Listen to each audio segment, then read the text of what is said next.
अमृत की धारा है धारा, जो देती दुखों से किनारा।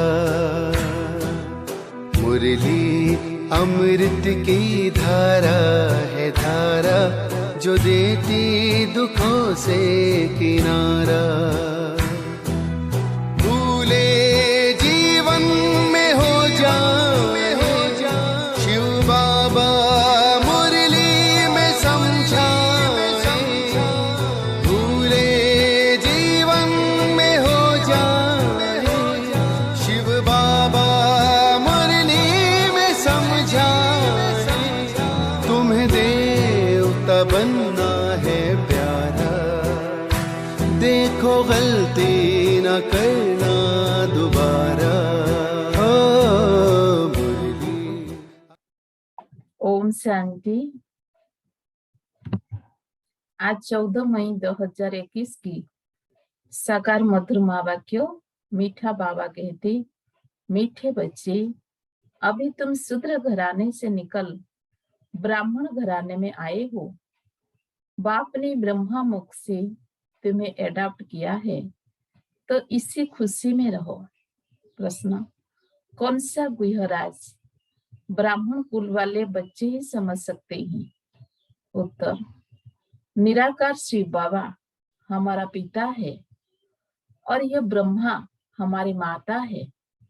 निराकार भगवान कैसे माता पिता बंधु सखा बनते हैं, यह गुहराज ब्राह्मण कुल के बच्चे ही समझ सकते हैं।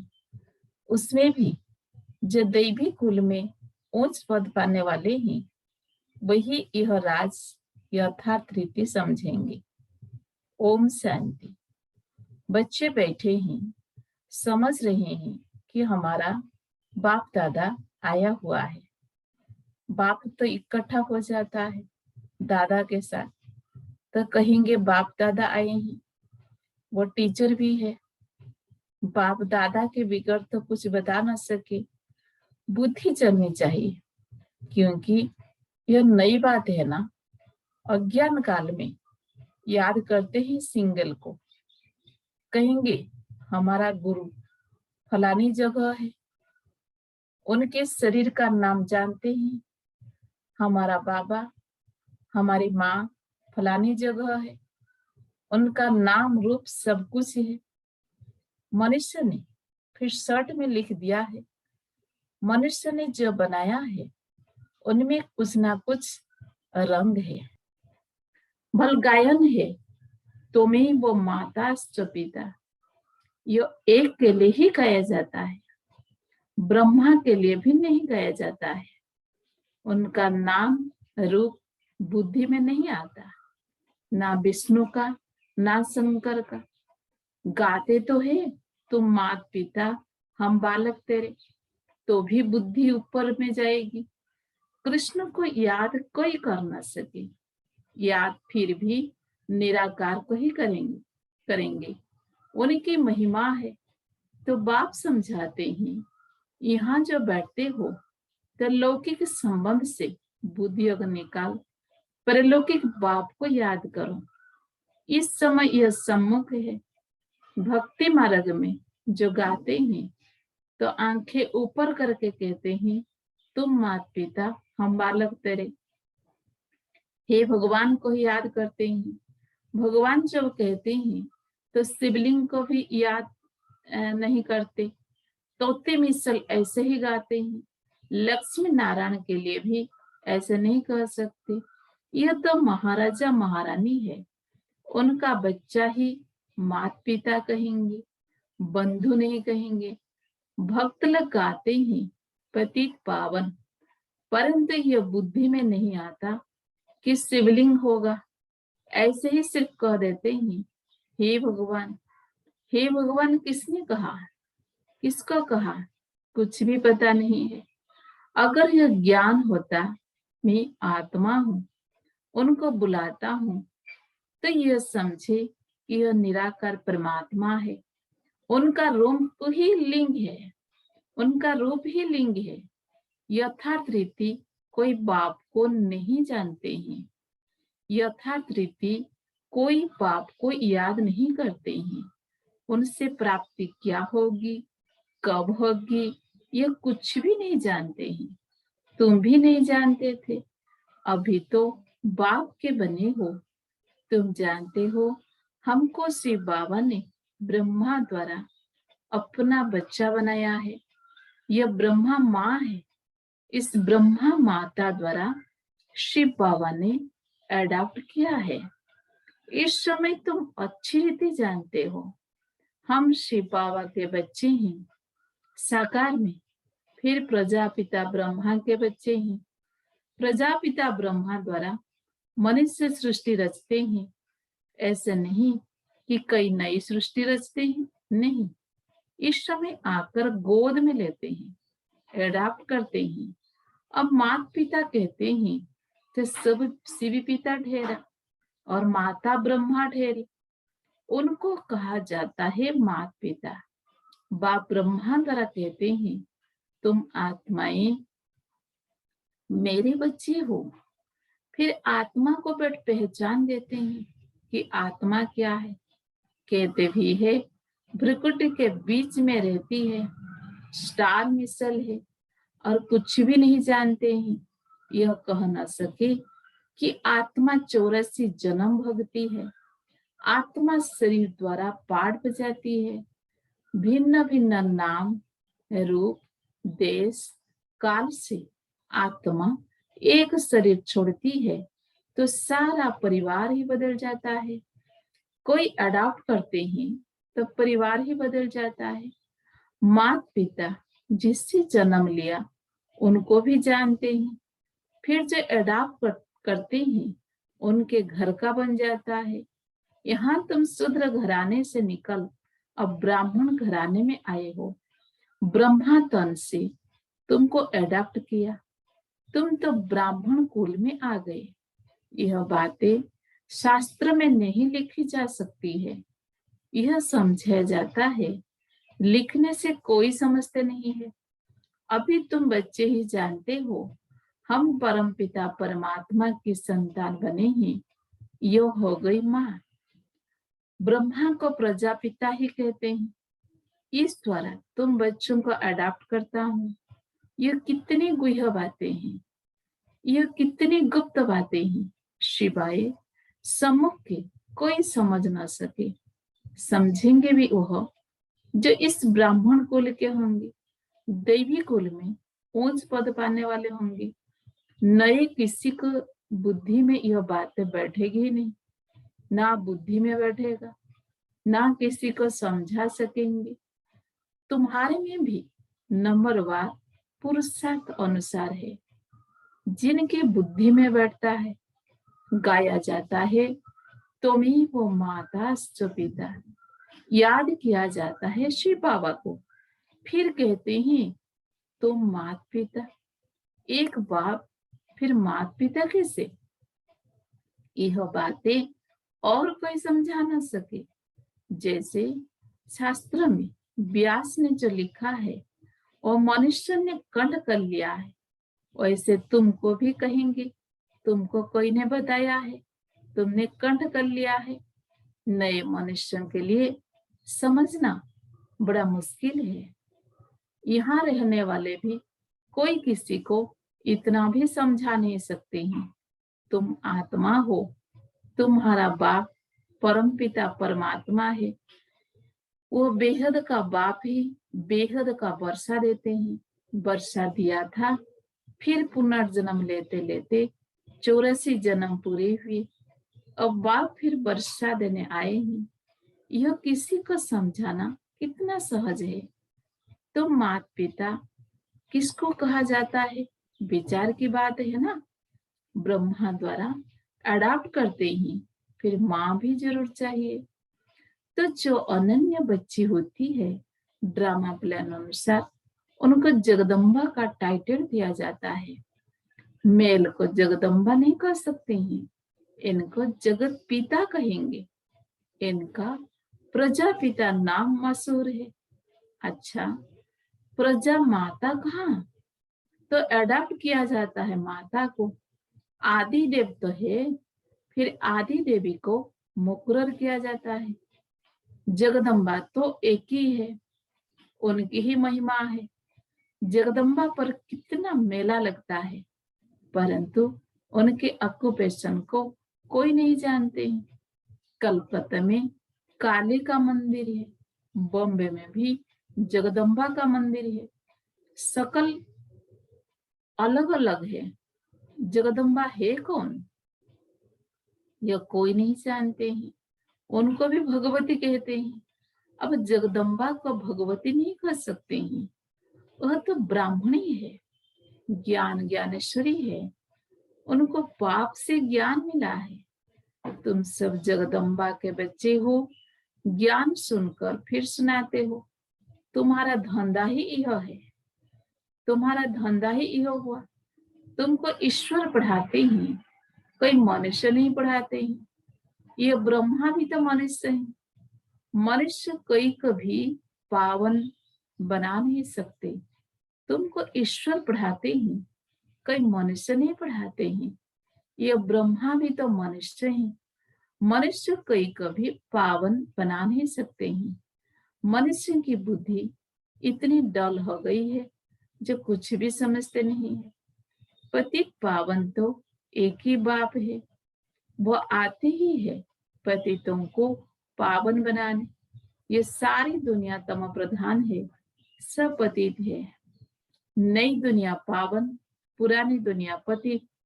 पुरानी दुनिया में है नरकवासी, नई दुनिया में स्वर्गवासी। बुद्धि भी कहती है क्षतिग में सिर्फ भारतवासी देवी देवता ही होंगे और कोई नहीं थे।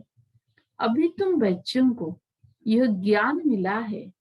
नई दुनिया में पहले सूर्यवंशी देवता थे, फिर चंद्रवंशी हुए, तो सूर्यवंशी पास्ट हो गए। चंद्रवंशी के बाद फिर वैश्यवंशी आते हैं। बराबर लक्ष्मीनारायण का राज्य था। अच्छा, उनके आगे क्या था यह कोई समझ ना सके। तुम बच्चों को बाप ने चक्र का राज समझाया है। द्वापर में है वैश्यवंशी, कलिग में है शूद्रवंशी। अभी तुम जानते हो हम ब्राह्मण बने हैं। तुमको बाप ने अपना बनाया है, अर्थात शूद्र धर्म से देवता धर्म में ट्रांसफर किया है। अब सूर्यवंशी चंद्रवंशी तो है नहीं, ना लक्ष्मीनारायण का राज्य है, ना राम राज्य है। अब है कलयुग का अंत। कली के बाद जरूर सती आएगा। कली की यह पुरानी दुनिया पति दुनिया है, महान दुखी है।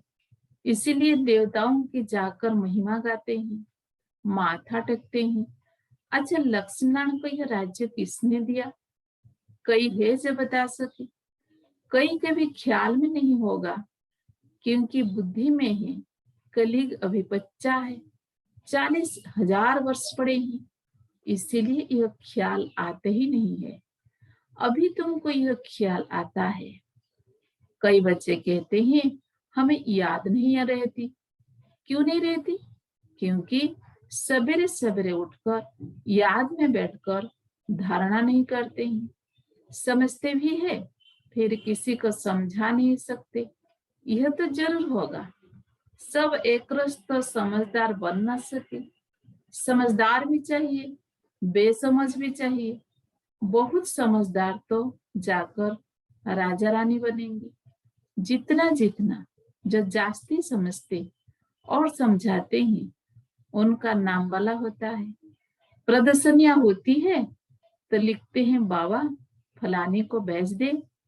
तो क्या तुम नहीं समझा सकते हो? बाबा उनकी प्रैक्टिस चाहती है, हम थोड़े कच्चे हैं। बाबा खुद भी कहते हैं कहाँ से भी निमंत्रण मिलता है तो लिख कर भेजो। कौन कौन है तो हम देखेंगे किस किस को भेजना चाहिए। सन्यासी भी उस निमंत्रण पर है क्या? फिर बहुत अच्छी ब्रह्मा कुमारी को भेजना होगा। अच्छा कुमार का है, मनोहर है, गंगे हैं, इसमें से किसी को भेज दो। बच्चे तो ढेर हैं, जगदीश को भेज दो, रमेश को भेज दो, तुम भी समझते हो एक दो से होशियार है। जैसे जज मजिस्ट्रेट होते हैं, एक दो से होशियार होते हैं। गवर्नमेंट जानती है एक दो से होशियार है, तब तो केस एक दो से ऊपर जाते हैं। फिर हाईकोर्ट में जाओ, फिर उनसे ऊपर। उसने भी जजमेंट ठीक ना दी तो फिर उससे ऊपर जाएंगे। इनके ऊपर तुम रहम करो। अब यह सब बातें यहाँ होती है, सत्य त्रेता में होती नहीं है। फिर द्वापर में राजा रानी का राज्य होता है। वहां तो महाराजा महारानी ही केस संभालते हैं। केस होंगे भी थोड़े। अभी तो तमो प्रधान पति है ना, तो बादशाह के पास केस आ जाएगा तो थोड़ी सजा दे देते हैं। कड़ी भूल होगी तो कड़ी सजा देंगे। यहाँ तो कितने जज वकील ढेर हैं, इतना कारोबार में फर्क है। सत्य में क्या होता है यह किसी को पता नहीं है। अब बाप ने समझाया है, कोई से भी पूछो, इन लक्ष्मण को जानते हो? जैसे बिरला है, बहुत मंदिर बनाते रहते हैं, तो कोई अच्छा बच्चा हो उनको चिट्ठी लिखे, तुम लक्ष्मण के मंदिर तो बहुत बनवाते हो, इन्हों को यह राजधानी कैसे मिली? जबकि सतयुग से पहले कलयुग था। कलयुग में तो कुछ है नहीं। देवताओं ने तो कोई से लड़ाई की नहीं होगी। लड़ाई से कोई विश्व के मालिक बन नहीं सकते। विश्व के मालिक जो थे उन्होंने ये लक्ष्मण के चित्र रखे हुए हैं। अभी तो है कलयुग, यहाँ लड़ाई चलती है हथियारों की। बाप ने समझाया है, क्रिश्चियन धर्म वाले ही आपस में मिल जाए, आपस में प्रीत रखे तो विश्व के मालिक बन सकते हैं। परंतु विश्व के मालिक तो लक्ष्मी नारायण ही बनते हैं। बुद्धि कहती है ये आपस में मिल जाए तो मालिक बन सकते हैं, परंतु सतयुग में किंग क्वीन तो कोई बन न सके। ड्रामा ही ऐसा बना हुआ है। अभी हम फिर से योग बल से स्वर्ग का वर्षा ले रहे हैं। तुम बता सकते हो, कल्प पहले भी संगम पर बाप से पद पाया है। 84 जन्म पूरे हुए, फिर से वर्षा ले रहे हैं। अच्छा, मीठे मीठे सिके लधे बच्चों प्रति माता पिता बाप दादा का याद प्यार और गुड मॉर्निंग। रूहानी बाप की रूहानी बच्चों को नमस्ते। हम रूहानी बच्चों की रूहानी बाप दादा को भी याद प्यार, गुड मॉर्निंग, नमस्ते नमस्ते नमस्ते। धारणा के लिए मुख्य सार नंबर 1, श्रेणी में धारणा करने और दूसरों को कराने के लिए सवेरे सवेरे उठकर बाप की याद में बैठना है। जो समझा है उसे दूसरों को समझाने की प्रैक्टिस करनी है। नंबर 2, लौकिक संबंध से बुद्धि योग निकाल एक परलौकिक बाप को याद करना है। बाप से जो ज्ञान मिला है वह सुनकर सबको सुनाना है। यही तुम्हारा धंधा है। वरदान, अपनी संपूर्ण स्टेज द्वारा सर्व प्रकार की अधीनता समाप्त करने वाले प्रकृति जीत भव। अपनी संपूर्ण स्टेज द्वारा सर्व प्रकार की अधीनता समाप्त करने वाले प्रकृति जीत भव। जब आप अपनी संपूर्ण स्टेज पर स्थित होंगे तो प्रकृति पर भी विजयी अर्थात अधिकार का अनुभव होगा। संपूर्ण स्टेज में किसी भी प्रकार की अधीनता नहीं रहती है। लेकिन ऐसी संपूर्ण स्टेज बनाने के लिए 3 बातें साथ साथ चाहिए। पहला रूहानियत, दूसरा रूहाब और तीसरा रहमदिल का गुण। जब यह तीनों बातें प्रत्यक्ष रूप में, स्थिति में, चेहरे व कर्मों में दिखाई दे तब कहेंगे अधिकारी व प्रकृति जीत आत्मा। स्लोगन, श्रीमत की लगाम मजबूत है, तब मन रूपी घोड़ा भाग नहीं सकता। श्रीमत की लगाम मजबूत है, तब मन रूपी घोड़ा भाग नहीं सकता। ओम शांति।